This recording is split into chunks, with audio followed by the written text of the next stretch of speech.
Salamu alaikum.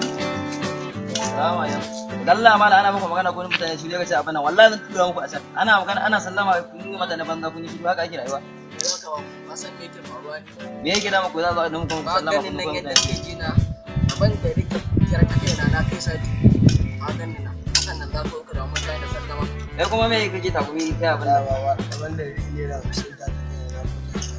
Kai ma duk abin da yake abin nan ku. Ai ni abinci ba da wannan cin da gemu da yau. Allah aikin banza aikin wani. Ni na ga muku kawai na ga muku abin da dai ne da ni da ku.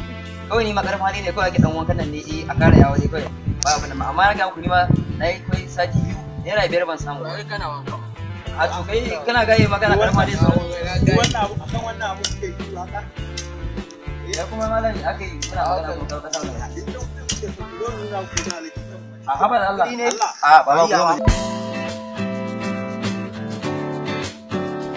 ai wallahi baba ko na ga ma ku in dai kudin nan suka zo ko wallahi na ga waya sabuwa zan je faru. Ai na ga ma kizuna zan je faro.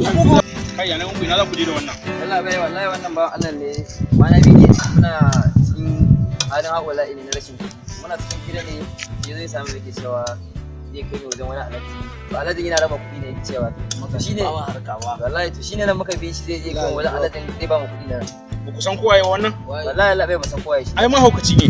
A wannan gaskiya gaya muku.